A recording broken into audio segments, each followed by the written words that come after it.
El milenismo católico. Bueno, pues yo no sé si con todo esto que estamos diciendo ya va quedando clara la cosa. Que me expliquen por qué tiene que haber personas, youtubers católicos, que se empecinan en condenar a las personas que defienden el milenarismo espiritual. ¿Por qué los condenan si el magisterio no lo condena? ¿Por qué interpretan torcidamente las cosas que dice el magisterio? No lo entiendo. No lo entiendo.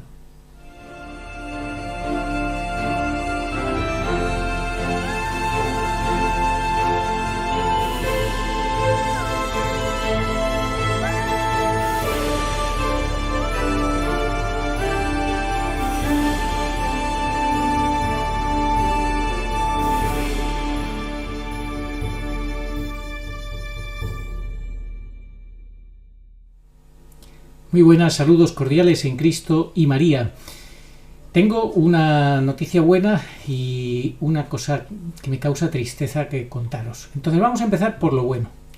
Lo bueno es que a partir de mañana vamos a empezar con Ángeles Sánchez Arechaga un curso precioso sobre el Apocalipsis. Apocalipsis, canto de esperanza. Nadie puede dogmáticamente hablar de este tema. Sí puede tener opiniones teológicas y es bueno y sano que haya debates teológicos donde se opine y donde se debata conforme a la tradición de la Iglesia, conforme a santos que han hablado de estos temas y demás, y se compartan. El milenarismo nunca ha sido condenado por completo por la Iglesia, lo podemos decir de esta manera. Sobre la supuesta condena del Santo Oficio del milenarismo vamos a explicarlo. La Suprema Sagrada Congregación del Santo Oficio, por decreto para América Hispana del 21 de julio de 1944, el Denzinger está en el 3839, dijo, esto es lo único que tiene el Denzinger, atentos, que la doctrina que enseña que antes del juicio final con resurrección anterior de muchos muertos o sin ella nuestro Señor Jesucristo vendrá visiblemente a esta tierra no se puede enseñar con seguridad. Tutto doceri non posse. No se puede enseñar con seguridad. ¿Qué significa eso? Pues significa que puede enseñarse como una interpretación posible y lo que se está refiriendo sencillamente es a la presencia visible de Jesucristo reinando sobre esta tierra. Eso es lo único que no se puede enseñar con absoluta seguridad, con seguridad. Pero en ningún momento condena el milenarismo. Desaconseja enseñarla, no porque sea doctrina herética, al contrario. Pues ya esto, pues muchos padres de la Iglesia por unanimidad lo han enseñado y con un total y completo apoyo de las Sagradas Escrituras, sino porque la mayoría de los fieles no distinguirían entre el milenarismo craso o herético, eso sí, el milenarismo craso o herético, y el milenarismo espiritual, y podrían contagiarse del primero, del que no es correcto. Este decreto se dirigió contra un libro escrito por el sacerdote Manuel Lacunza y Díaz a favor del milenarismo espiritual bajo pseudo-judaico Juan Josafat Ben Erza en 1810, titulado Venida del Mesías en Gloria y Majestad, puesto en el índice por el Santo Oficio el 6 de septiembre de 1824, pero no porque lo que enseñara fuera herético, dado que se limitaba a recordar cómo San Juan, los apóstoles, los santos padres y la Biblia confirman esa interpretación de la parusía y del reino de Cristo, sino porque al leerlo muchos podrían confundir el milenarismo espiritual con el milenarismo carnal, el craso o carnal. Don Marcelino Menéndez y Pelayo, gloria de las letras españolas, dejó esto muy claro cuando dijo lo siguiente: la obra, desde 1924, fue incluida en el índice de Roma, razón bastante para que quedara con nota y sospecha de error. Pero, no todo libro, cuidado con esto, no todo libro prohibido es herético. De hecho, eso le pasó, quedó en el libro de índices prohibidos, la obra de Santa Teresa de Jesús, y al final pues fue totalmente aprobada y considerada como doctora de la Iglesia. No todo libro prohibido es herético, y al ver que notables y ortodoxísimos teólogos ponen sobre su cabeza el libro del padre Lacunza como sagaz y penetrante expositor de las Sagradas Escrituras, por más que no consideren útil su lección a todo el linaje de gente, ocúrrese desde luego esta pregunta: ¿fue condenada la venida del Mesías por su doctrina milenarista o por alguna otra cuestión secundaria? Evidentemente, don Marcelino deja en claro que no pudo ser la doctrina milenarista, ya que, como señala, es opinable y no condenable como los antimilenaristas quieren hacerla ver para condenarla. Los antimilenaristas se empeñan una y otra vez en condenar el milenarismo, y como que no se puede opinar, como si la Iglesia no dejara la puerta abierta al debate teológico, lo cual es falso. La Iglesia deja abierta la puerta al debate teológico para un milenarismo que no está condenado, el milenarismo espiritual, que no afirma que sea visible en la presencia de Cristo en la tierra. No lo afirma, dice que no lo sabe, que puede ser, pero puede no ser. Y de hecho eso es lo más que ha condenado la Iglesia en ese decreto que hemos dicho. Bueno, pues seguimos. Volviendo al decreto, este desaconseja enseñar como seguro que Cristo reinaría en la tierra, entre comillas, visiblemente, pero para el milenarismo espiritual no es condición que Cristo tenga que reinar visiblemente. Es más, Cristo podría reinar desde la Eucaristía, luego de su parusía, o aparecerse y desaparecer como hizo en la tierra 40 días que estuvo tras su resurrección. En nada, pues, afecta ese decreto a la enseñanza del milenarismo original. Se trata de un consejo disciplinar. Esto es lo importante, es un consejo disciplinar, no doctrinal, pues ni siquiera el Santo Oficio, hoy congregación, bueno, hasta hace poco Congregación para la Doctrina de la Fe, que con esto de Bergoglio pues ha perdido todavía mucha más fuerza, con la Predicatio Evangelium, podía condenar el reinado visible de Cristo en la tierra, que fue profesado incluso por grandes teólogos de la Iglesia, más aún el reinado espiritual o no visible. Eso no se puede condenar, y no lo condena la Iglesia, el magisterio, no lo condena.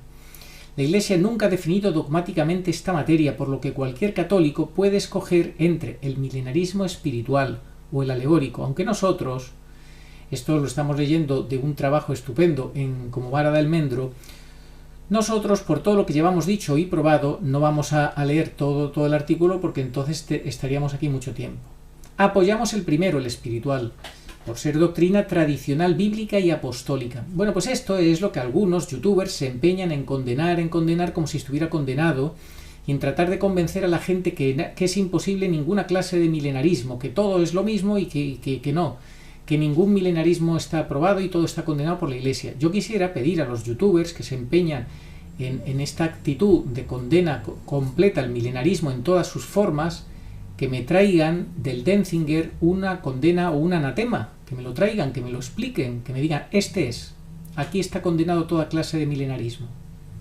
Pero no pueden, salvo deformar lo que dice con sus interpretaciones, lo que dice el catecismo o lo que dice tal documento, lo deforman sus interpretaciones y tratan que diga lo que no dice.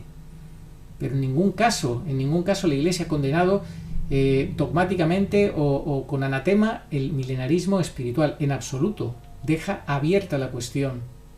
De hecho, la redacción del catecismo es un poco confusa, pues porque de esa forma, pues no sé exactamente por qué, pero no condena en absoluto. Lo vamos a ver después.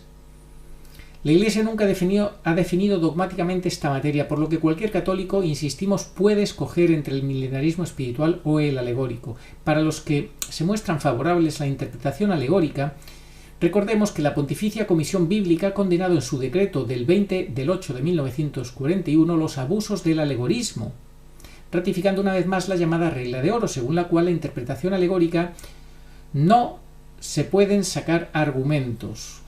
De la interpretación alegórica no se pueden sacar argumentos. El catecismo no condena el milenarismo espiritual, sino el triunfo de la Iglesia sin la previa parusía. Esto es lo que algunos confunden. Esto es lo que sí se condena. El milenarismo espiritual no está condenado, sino el triunfo de la Iglesia sin la previa parusía. Cuidado con esto. En sus numerales 676 y 677, la Iglesia no condena el milenarismo espiritual, y nunca podría hacerlo, sino la herejía de los que dicen que el reino de Cristo se puede conseguir en esta tierra por las puras fuerzas del hombre o de la Iglesia, esto es, sin que medie la previa parusía de Cristo. Esta impostura del anticristo aparece esbozada ya en el mundo cada vez que se pretende llevar a cabo la esperanza mesiánica en la historia, lo cual no puede alcanzarse sino más allá del tiempo histórico a través del juicio escatológico. Esto dice el catecismo, claro. Lo extraño es que después de esta condena de los milenarismos sin parusía, aparezca a continuación en ese numeral una frase que no guarda relación con ella, donde expresa que la Iglesia, entre comillas, rechaza el milenarismo mitigado. Por cierto, no lo rechaza, sino que dice que no se puede enseñar con seguridad. Y es lo que ya hemos dicho, el Denzinger, el 38-39. Sobre todo, cuando dice, incluso en su forma mitigada, la Iglesia ha rechazado esta falsificación del reino futuro con el nombre de milenarismo, sobre todo bajo la forma política de un mesianismo secularizado intrínsecamente perverso.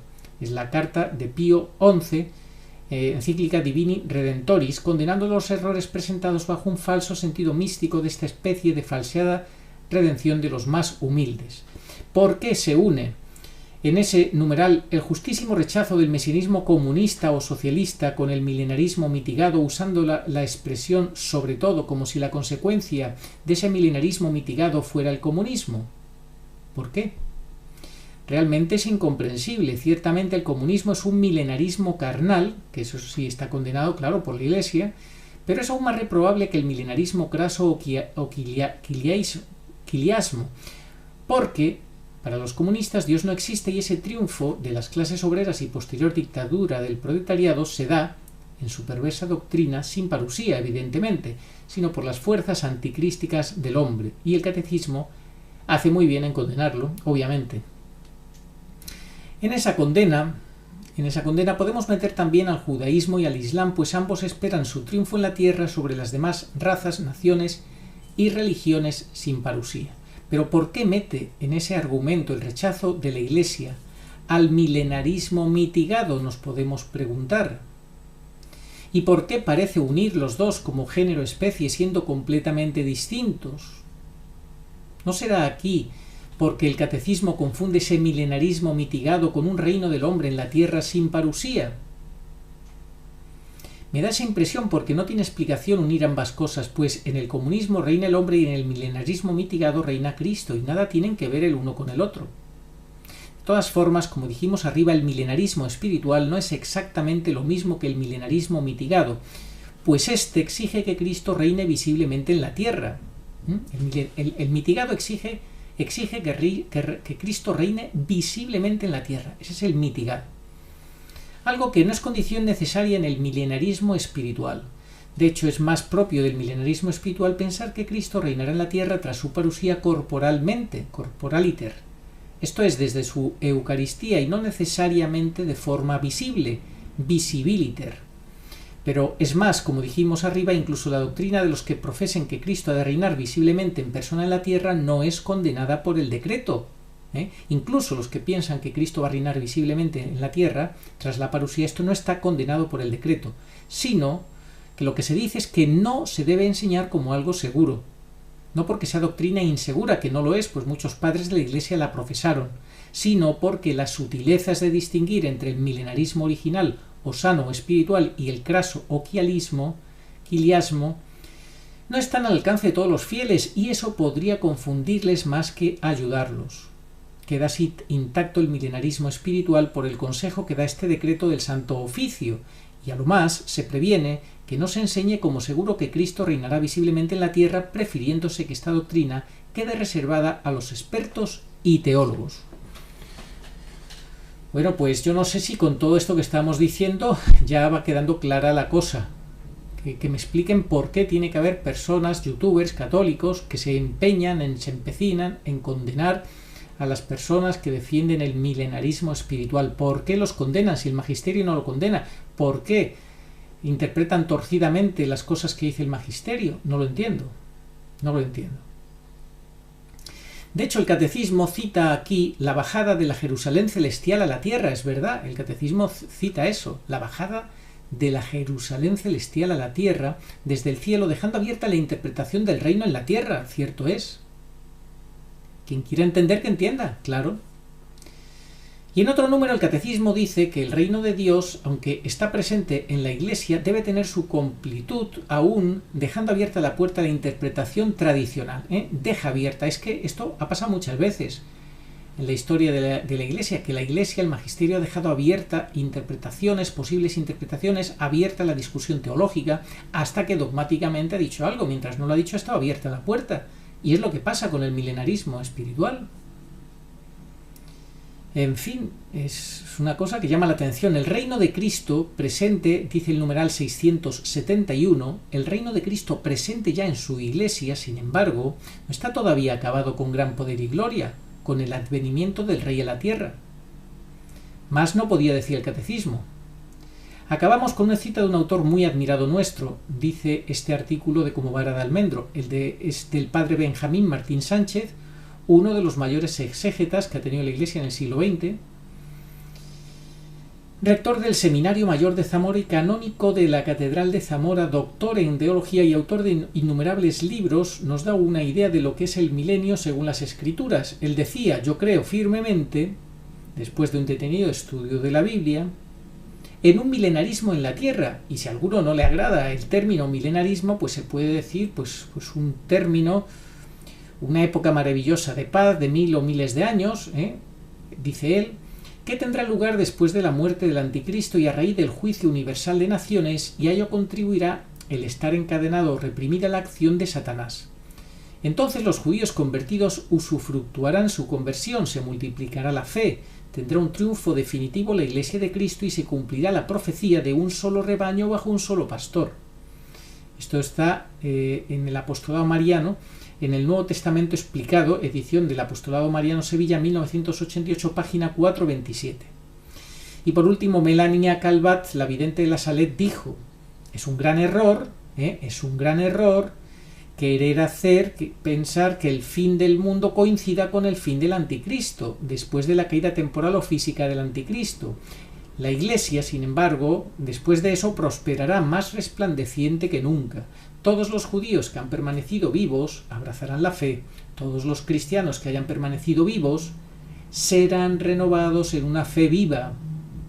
No habrá fuera de la Iglesia católica ninguna otra religión o secta, y la más bella, la paz universal, reinará por siglos, después de lo cual la fe volverá a descansar.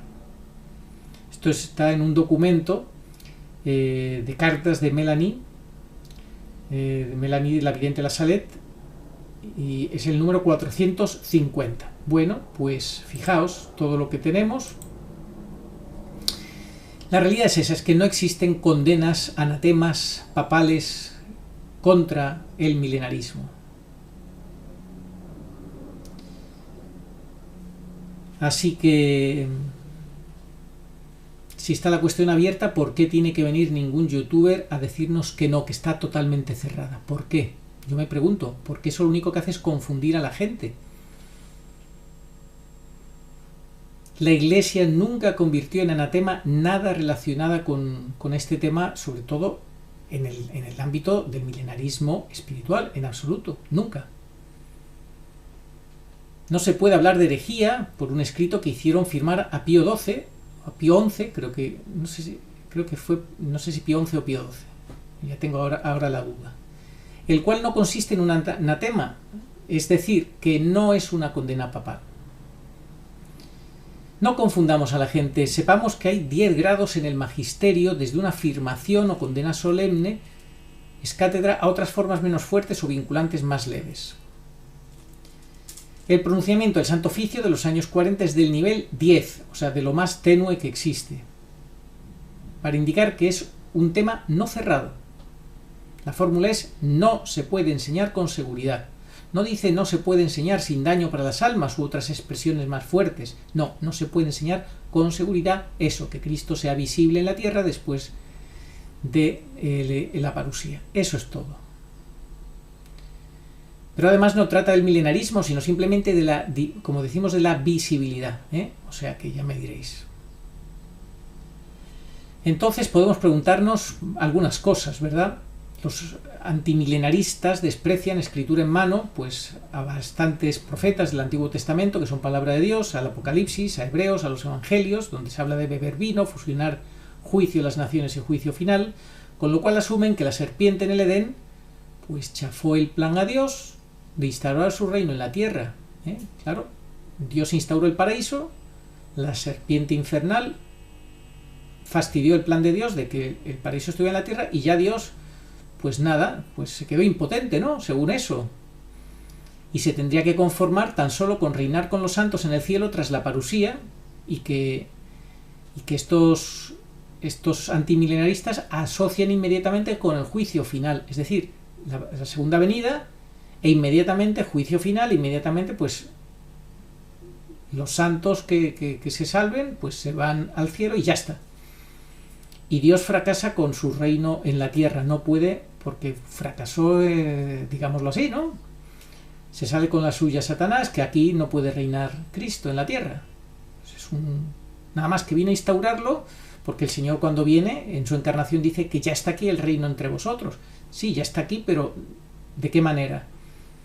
¿Prevaleciendo el mal como ha prevalecido hasta ahora? ¿Con el príncipe de este mundo? Es absurdo, ¿verdad? Es triste. Qué triste, ¿no? Eso es lo que quisiera el que pregona el fracaso de Dios. Pero un católico también tiene que querer eso, tiene que conformarse con eso, con que Dios haya fracasado con su reinado en la tierra y solamente puedan reinar sus santos en el cielo, o Cristo solo pueda reinar en el cielo. Además, si no hubiera milenio, quedaría inexplicada la semana de tribulación. Claro, esa semana última, para purificar la tierra, ¿para qué? ¿Para qué? ¿Para terminar con la tierra tras la purificación? O sea, 7 años de gran tribulación y de reinado del anticristo para que luego venga Cristo y acabe con todo y ya está. Pero sobre todo nos podemos preguntar, ¿acaso es que Dios derramó su sangre en una tierra sin futuro terreno? Valga la redundancia. ¿Para qué derramó Cristo la sangre en la tierra? Si no tenía futuro la tierra. Es un poco para hacernos reflexionar, ciertamente.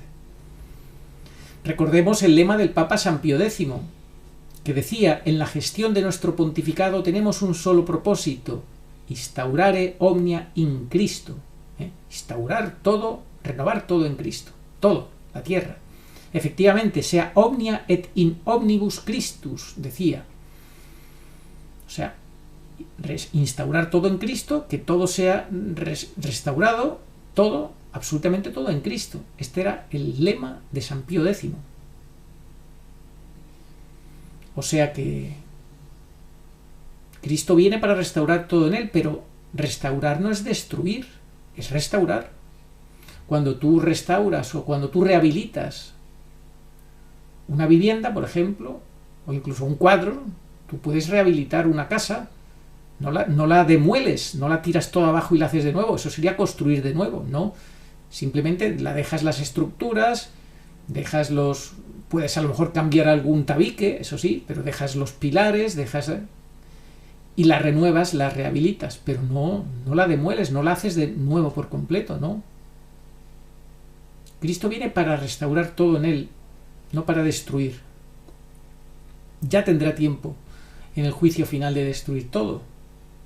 Esto es lo que piensan los milenaristas. Esto está abierto a esa interpretación. Esto no está condenado a esta interpretación.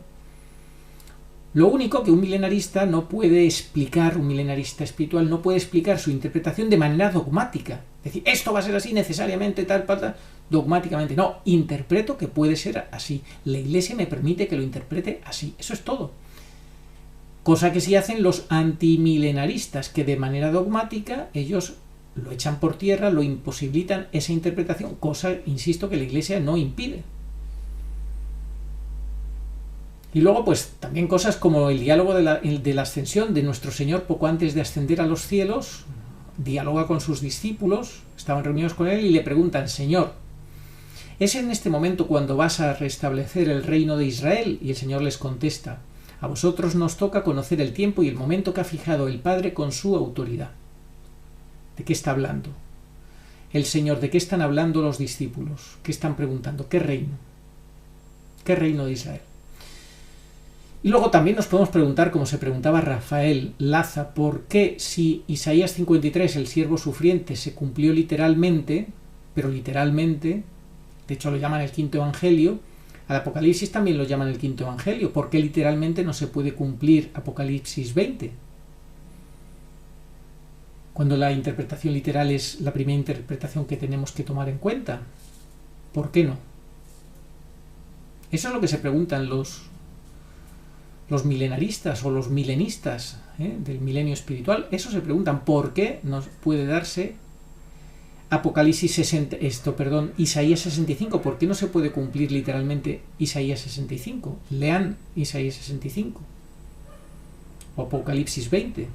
Los padres apostólicos eran claramente milenaristas, luego se impuso la escuela antimilenarista hasta nuestros días, donde está creciendo enormemente la interpretación milenarista dentro de la Iglesia, porque es lo que se infiere de las apariciones marianas aprobadas y de muchas otras no aprobadas, pero serias, o por ejemplo de las locuciones al Padre Gobi, que son clarísimas, las advertencias, los avisos de la Virgen para el milenio.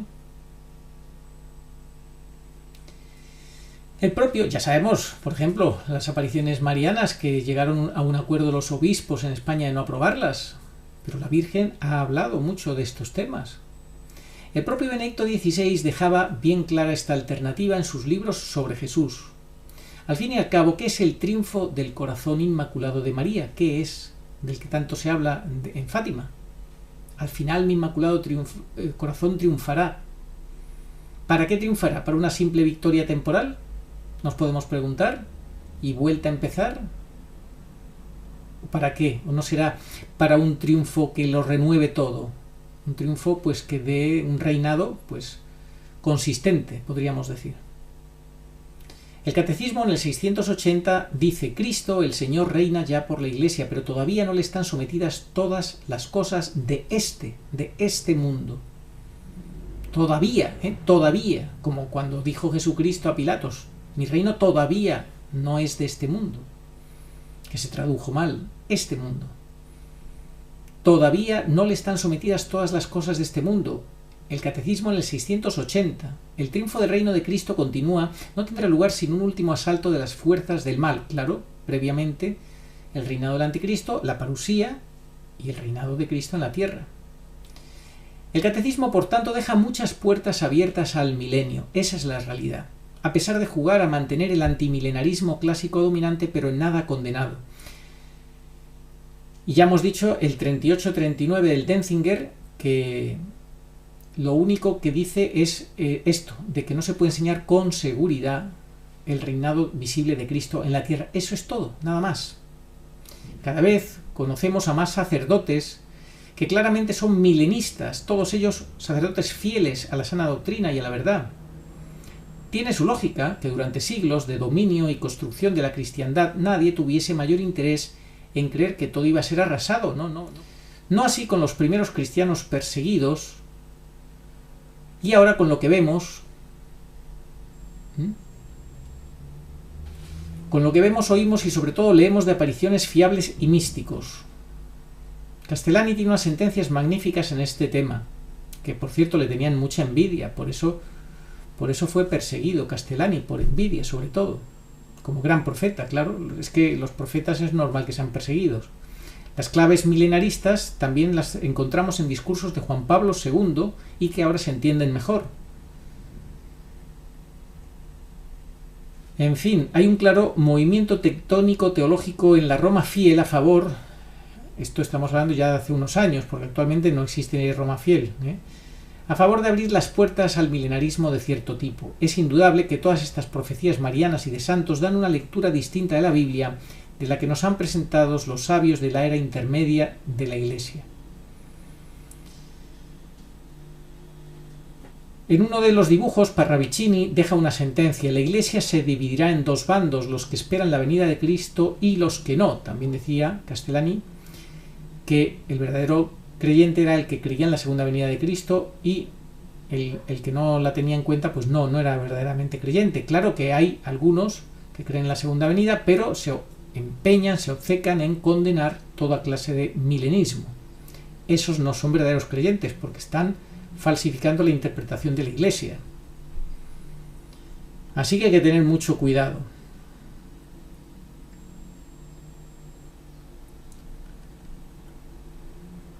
En definitiva, el catecismo no condena nada nuevo porque se dedica tan solo a recoger, no a sembrar doctrina nueva. Tan solo un tipo muy peculiar o particular de milenarismo está condenado, el carnal que hemos dicho. Hay montones de alternativas para un milenio antes del fin sin Cristo visible. Y ese mismo tan solo tiene una mínima nota disciplinaria, no se puede enseñar con seguridad, pero sí como algo posible. El catecismo condena en esos dos documentos el socialismo, que es de lo que tratan, lo que ya dijimos antes. Lo que sí es cierto es que la redacción en el catecismo es regular, es un poco confusa, ya lo hemos advertido. Pues se utiliza milenarismo para aplicarlo a cosas distintas. Fuera del Denzinger del 3689 no hay, entre comillas, condena alguna a una lectura literal de Apocalipsis 20. Sencillamente, Apocalipsis 20 es un misterio que queda abierto. El milenismo es algo que queda abierto, un misterio que queda abierto. Y quien se empeñe en condenarlo, pues atento a la sentencia de Apocalipsis 21 y 22, que nadie quite una sola palabra a lo escrito en este libro, ni añada. Por eso es muy peligroso condenar el milenismo espiritual. Es peligrosísimo quien lo haga, porque le pueden caer las condenas que vienen en el propio libro de Apocalipsis. Yo, por mi parte, declaro a todo el que escuche las palabras proféticas de este libro. A quien se atreva a añadirle algo, Dios añadirá sobre él todas las plagas descritas en este libro profético. Dios le quitará su parte del árbol de la vida y de la ciudad santa, descritos en este libro. El que da fe de estas palabras dice: sí, vengo pronto. Amén. Ven, Señor Jesús. Que la gracia del Señor Jesús esté con todos. Amén. Apocalipsis 22, 18 al 21. En fin, a lo que sea que pueda significar lo que dice el capítulo 20 sobre los 1000 años, pues ya lo veremos, ¿verdad? Ya lo veremos. Un misterio, como decimos. Bien que sea literal, bien alegórico, bien mitad, un reino de Cristo, muy superior en gracia a lo que hemos vivido hasta ahora desde Cristo, un espacio de tiempo glorioso para la humanidad, bajo Cristo antes del juicio final. Esto es importante. Primero viene el juicio de las naciones, luego el juicio final. ¿Cómo quiera que sea eso? Dios sabe, Dios sabrá. No pretendamos saber más que Dios. Esto es un pecado, es una tentación grande. Pretender saber más que Dios. Solo lo que está dogmáticamente definido es a lo que nos podemos rendir.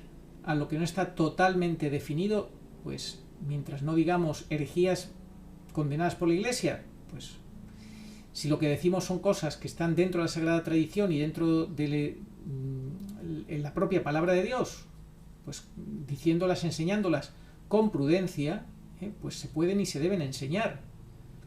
De hecho, insisto que a partir de mañana vamos a profundizar, a zambullirnos en el Apocalipsis Canto de Esperanza, un curso bellísimo de nuestra querida Ángeles Sánchez Arechaga, que nos va a poner los pelos de punta y que nos va a dar una luz tremenda.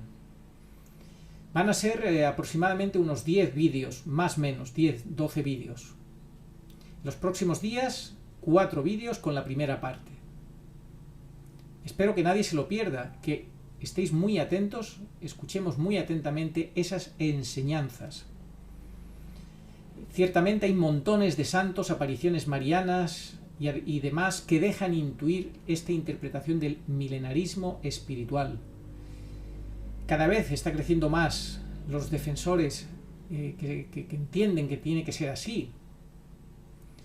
Desde el triunfo del Inmaculado Corazón de María en Fátima, pasando por las revelaciones de la beata Ana Catalina Emmerich, hasta la última doctora de la Iglesia, Santa Hildegarda de Bingen.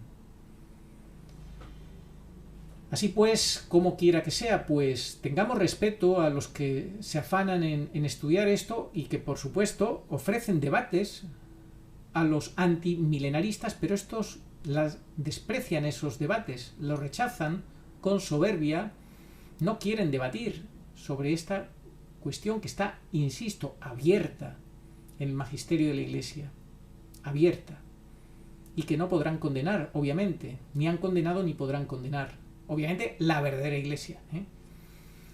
Así que qué pena, ¿verdad? Que estos que tanto atacan a esta corriente, pues rechacen cobardemente un debate público y estén confundiendo gravemente a los fieles católicos.